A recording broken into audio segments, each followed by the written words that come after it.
Hey,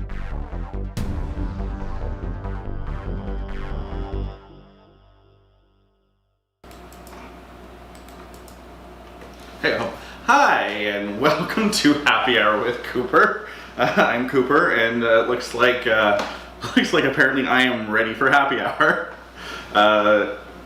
Nice to see you guys again, and I guess this is the last official one before Christmas. So everybody who is watching, please say hi, chime in. Tell us where you're from, who you are, what you're drinking. I know not everybody will be drinking what I'm drinking. Those who are drinking what I'm drinking, yay. Tonight we're going to be doing kind of a Chardonnay theme as we're getting close to Christmas, and Chardonnay tends to be a very common thing drank around the turkey season. And we'll probably elaborate more on that as well, on what wines I think go best with the Christmas season and why, stuff like that. This is, we're not going to have anybody interview today. We're not going to do anything like fun with chocolate or food, but we will talk about things. So please ask me questions. This is one where I'm going to really want you guys to try to be involved as much as possible. Ask me maybe, what your favorite dish for Christmas would pair well with, things like that, and I'll totally respond. And again, anybody new, please let us know where you're chiming in from. Same with anybody old, actually. So all of our regulars. Hi, Kim. How's it going, Kim? Nice to see you. You're drinking Chardonnay 2018.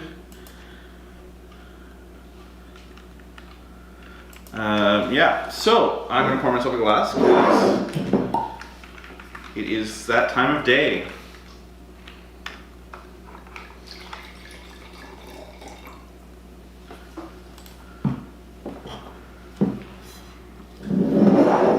So white gold is what we call our reserve Chardonnays.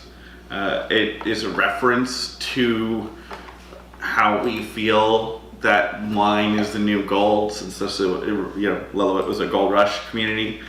So this is our white gold. We also call our premium reserve red gold. So it definitely, in my opinion, it is gold. We do lots of cool things with our Chardonnays. One of the things I like to point out is while we do oak our reserve Chardonnays, they are oaked. They definitely come off as more fresh, more juicy, more citrusy than you would expect from a highly oaked Chardonnay. So I'm going to start off with our 2018 Reserve. Take a little sniff. So this is the youngest of the three I'm drinking. It's the newest, so we just released it in the fall. And something you'll notice on a young Chardonnay, especially a reserve one with oak on it, is it will have more of a citrus to the front than what you would expect. A lot of reserve Chardonnays, especially like more American styles, tend to have a lot of like crazy like vanilla and toasted coconut and things like that on the nose, because they're very, very oaked. And then a lot of them tend to go through a process called malolactic fermentation. Malolactic fermentation is the process of malic acid becoming lactic acid during the aging process, and or during the barrel aging process. So what that does is it adds a creaminess. A lot of you, hopefully, well, maybe not a lot of you, but many of you will probably have seen like bread and butter Chardonnay or butter Chardonnay, and those guys are intended to taste basically like buttered toast. They have some vanilla and some butter flavors, and then they tend to also do another thing called aging on the lees, which is aging on the dead yeast, which adds a toastiness to it. It's very common in the Chardonnay world. We do definitely oak our Chardonnay, and we are going for some of that. We do want to balance it, and so I do think we do that. Hi Deb, hi Bonnie, nice to see you guys.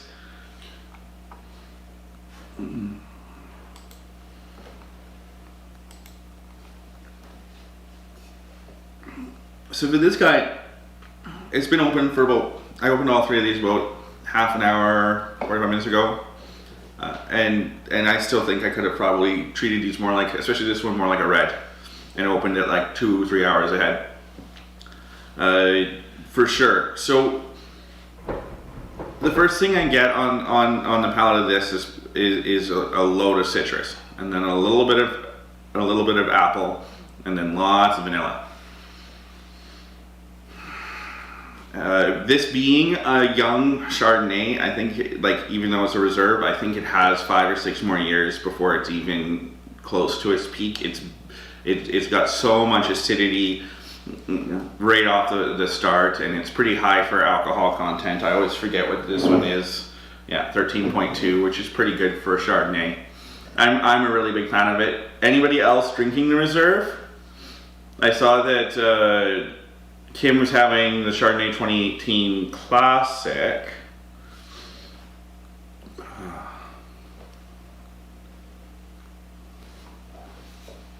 So I will probably start talking about pairings and stuff. So we always talk about turkey.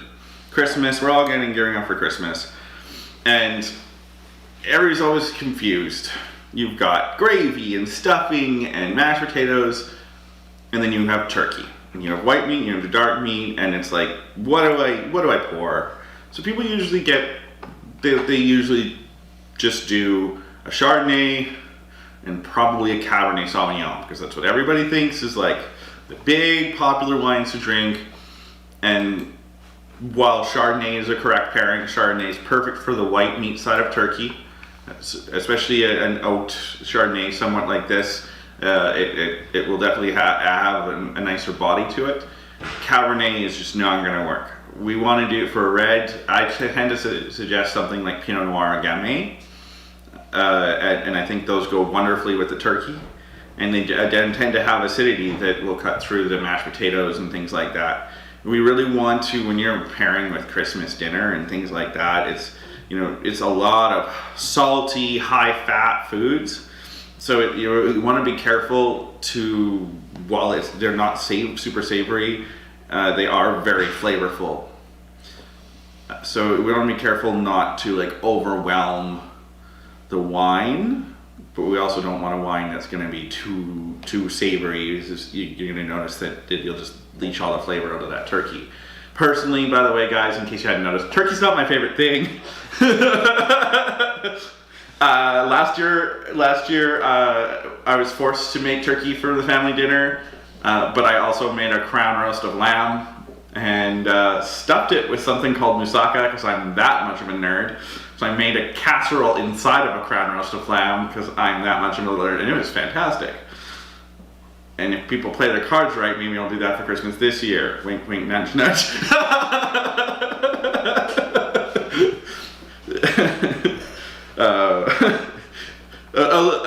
I'm alone here in town, so I'm kind of spend a lot of time with Ralph and Helene, because they're basically my bubble. So I can't wait.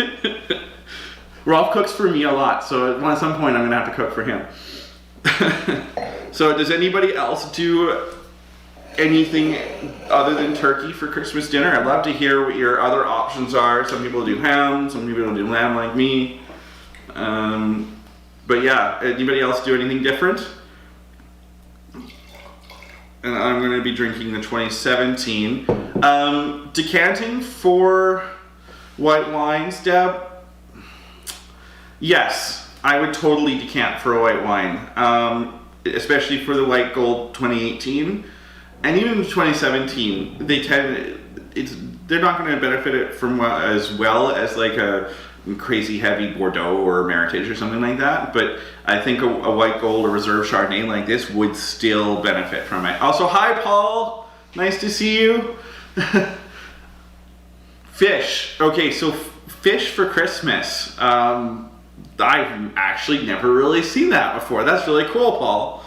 So it depends on whether it's white or red. So if we're doing a white fish, fattier, I would definitely go for actually more of like the Riesling. It depends on, or like our Pinot Gris. If you don't want to use our wines, Sauvignon Blanc it would be great for a fish pairing as well. Also, the classic seafood pairing would be Chenin Blanc, big salmon. Oh, so I would say Pinot Noir or a nice Beaujolais would go wonderfully with salmon, and then the acidity on that's going to go well with a lot of the traditional Christmas sides. So I poured the 17 white gold, and it's definitely more subtle on the nose. It's a little bit less like bright and citrusy right on the nose. You get a little bit more of the vanilla, not as much other spices. It's a bit softer. It is an older wine, so it will have some of the edges will have kind of smooth off. What does decanting do for wine? Thanks, Rolf. Decanting. So what decanting does for wine is it increases its surface area, and so therefore it will oxygenate faster and basically quick age it. That's what decanting does. Part of the decanting process actually is just the fact that you're pouring the wine. The moment you start pouring the wine, it gets it more oxygenated than it would if it had been just poured into a glass. So the fact that you're pouring wine from the bottle into the decanter and then from the decanter into the glass, and the fact that the decanter is a much larger surface area, just in general, it'll speed up the aging process and make the wine softer. How does it help white wine? Okay.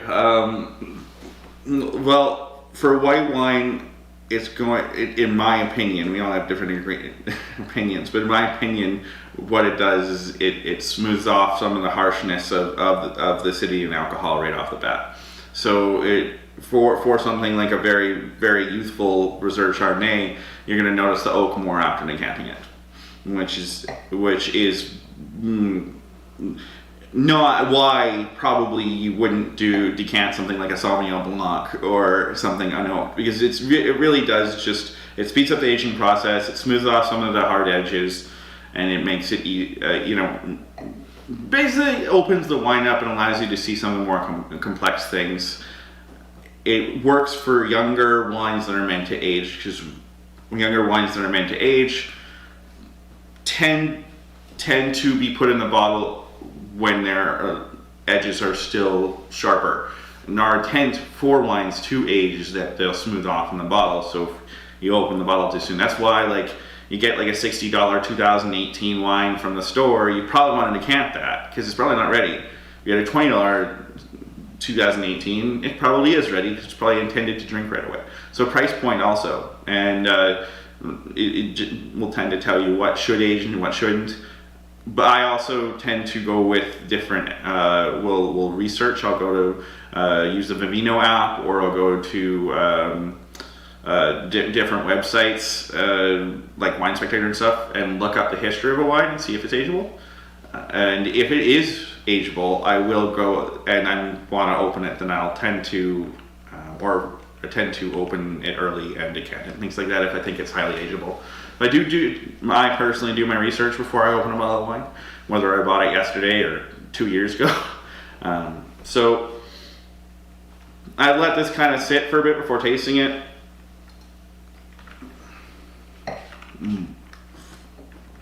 So it's a year older, but I feel like it's definitely more softer than I would expect from something a year older. The other one is very citrus right off the bat. This is smooth and a little bit more of a fuller body. Let's say the acidity has definitely in the extra year rounded off a lot more. So turkey roulade is what is that? Is that basically like the beef roulades that we had? I'm asking Rolf, but who is that? Who said turkey roulade? Dad, why don't you tell us how you make turkey roulade? I think that'd be really cool, or at least like what's in it, because I would love to talk about a pairing for that. Smoked salmon, smoked tuna, and crab legs. Oh. Okay, so it depends on what you smoke the salmon or the tuna with. So if you're doing like a sweet smoke, then obviously you're gonna want like a Riesling or like a German Riesling or our classic, or even something approaching into dessert wine. Port is a common smoked salmon, surprisingly, the cherry and things like that. For Gravlax tends to be a little bit less on the sweet side, more on the almost sour pickled side, as far as I remember. Gravlax would be, that's a hard pairing. Gravlax is a hard pairing. I don't know. I feel like because it will have an acidity to it, you might want to pair it with something with a similar acidity. I would say Pinot Noir. Don't want to go with something sweet. I'd say Gravlax being more savory almost. Yeah, that's a hard one. I tend to some things like Gravlax, cured meats and things, or cured fish, things like that. I was going to say cured meats, but cured red meats obviously are easy to pair. But some of the more cured things like ceviche, things like that, they're not as easy to pair. Like it's also like pairing pickles with wine. So pairing pickles with wine, maybe bubbles, yeah. Yeah, I would say I agree. Yeah, Chard probably. Hi, Mother. Chard bubble would definitely work with Gravlax. Okay, Deb. So you told it's Bonnie that makes the turkey roulade. Okay, turkey breast stuff with fontina. Bonnie, can you cook for me? That is purely gonna be perfect with our Chardonnay 18 that we just had. That is designed for it. That everything in that is just the Reserve 18 still has the acidity that it cuts for all that fat from that creamy fontina. I'm hungrier than I was 5 minutes ago. Thanks. Thank you very, very much. Aquavit with Gravlax. Yeah, okay. So I'm going to say I agree with that for sure. Things like Gravlax probably would do, like I would probably do gin with Gravlax as well. Sambuca, which is similar to Aquavit. I definitely think maybe more on the aperitif to hard liquor kind of thing would go well with Gravlax. Thanks, Paul, for the suggestion. So other than Deb and Bonnie, is anybody else having 2017?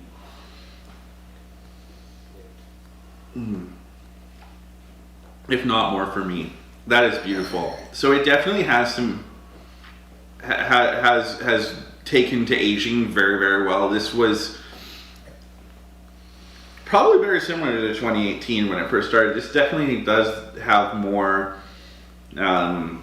almost like a stone fruit to it. I get almost a peachiness off the 2017 when I try it, and a little bit of honey, and way more vanilla. Well, Mom, I have to be allowed to come home. I'm not allowed to leave the province or even the health region. I've been locked in. I'm not allowed to leave Lillooet. So I'm sorry. I don't know if I'll be able to cook for you for a while. But yes, I will make you some version of turkey roulade when I get home.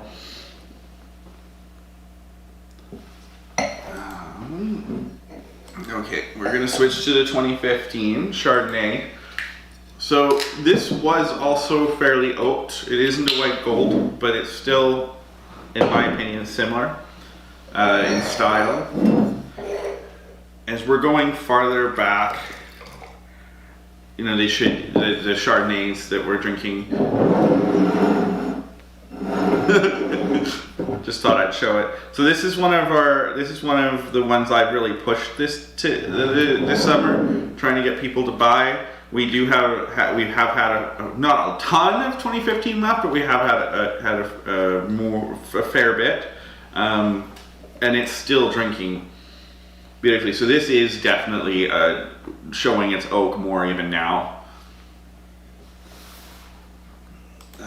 Sorry guys, sometimes my laptop keeps going to sleep for some reason. I don't know why, so I'm having to keep paying attention to it and turning it back on. So this is a really oaky Chardonnay. So something super oaky Like this is the Chardonnay you have before dinner and you have with cheese. So anybody having like a Zoom Christmas this year? You know, like mine. So a little, I guess, like window into my family. So my aunt lives in Toronto. My mom lives in Edmonton, and now I live here.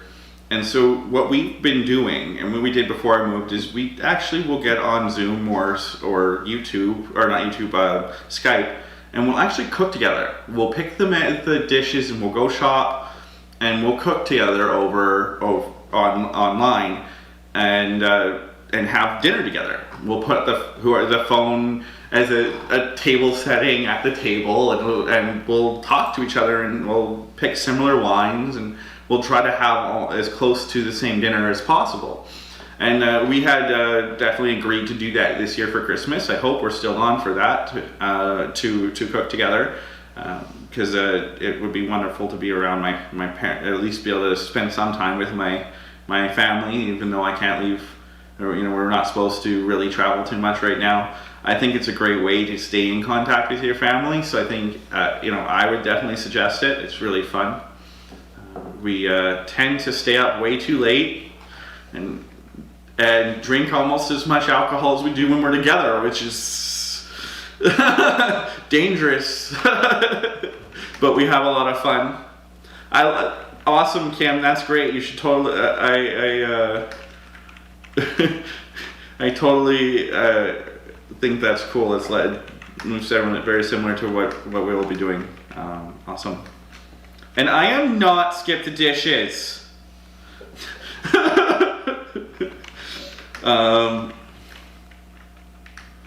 Okay, smoked salmon. Yes. Oh. Yes, I agree. All of those things. Macaron nuts. Yeah. For sure. So, I definitely find this is...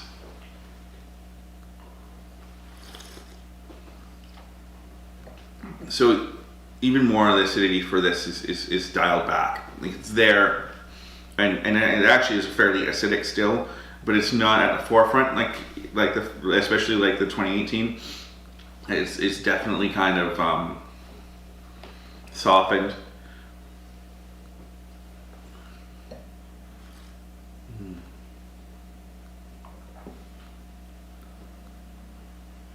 So that has to be my favorite of the night. It's very, very balanced as it's aged. It's just kind of all the different pieces are either out. It has a fair amount of alcohol on it, or it did start off with a fair amount of alcohol. It's balanced a little bit, but yeah, it's definitely. It's the meeting between other two. So it's got the citrus. It starts off with some citrus, and then it goes into like almost a floral stone fruit. And then the end, I get a little bit of the traditional apple that you're supposed to have right at the end, with some creaminess and some vanilla.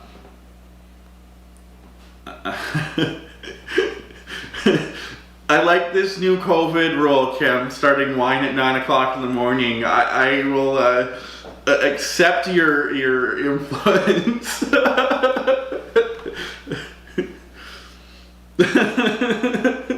I love the support we're getting here for day drinking. Thanks, guys. Appreciate that. So yeah, in my family, we tend to do turkey and stuffing and mashed potatoes, and so one of the big things that I have added to Christmas dinner is something called challah. So it's egg bread. So if anybody wants to do something that pairs wonderfully with Chardonnay as your stuffing, I make stuffing out of challah, and I make challah from scratch. So challah is C-H-A-L-L-A, and it's Jewish style egg bread. It's very similar to brioche. The big difference is it's got olive oil or vegetable oil instead of butter. But I find it really does make some of the best stuffing. I say totally a lot tonight. I don't know why. I'm in a very exaggerative mood apparently. But I usually make 2 or 3 loaves of it on Christmas Eve. And then I'll let some of it dry out, and I'll chop it up, put it in stuffing with leeks and bacon and mushrooms, and it's just like to die for. If anybody wants to try doing their own stuffing instead of that stuff that comes in this pre-stuffed in the butterball, like most lazy people, well, we did it for a long time too. I really think that like using like a higher egg content bread really does make a bread that sops up more of the turkey juices and makes it more of a flavorful stuffing. I really do enjoy making it. Actually, one of the things I was thinking of doing today was showing you guys how to braid bread on camera, but then I was like, I don't braid it well enough to show people. I try. But it does make great stuffing. The other thing it makes really good is French toast. So I will again be making challah for Christmas because I think it's just the coolest freaking thing. Before we end the night, let's chat about so the Lillooet Hospital Foundation is still doing their auction. It ends at 8 p.m. tonight. And our items are still up for auction till 8 p.m. So please bid. Ralph, if you can show me the... okay, so it'll be at www.32auctions.com/Lillooet, and that'll take you to the auction. Please go on that website and bid. It's all to support the Lillooet Hospital Foundation. They are not able to do their yearly fundraiser in dinner that they do. That's usually a huge hit, so please totally support them. They are in need. Oh, and there are one of the items is 2 sparkling X, and before you guys start breaking down my door, I said this last week, please don't phone me about sparkling X. We don't have any. Somebody else is putting this up for bid. It's not us.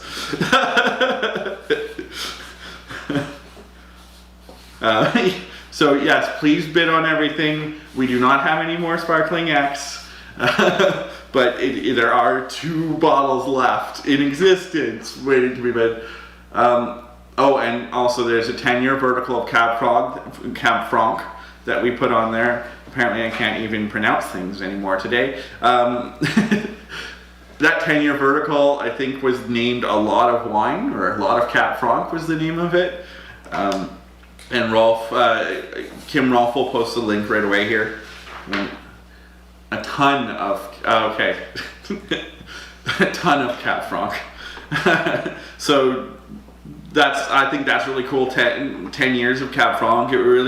I've only been able to do that in parts. I've never had all 10 at once. I think that would be a really, really cool way to see how we've progressed as a winery in a vineyard. I would really be excited to do that. So if anybody's interested in that, they should go on to 32auctions.com/Lillooet and support the Hospital Foundation.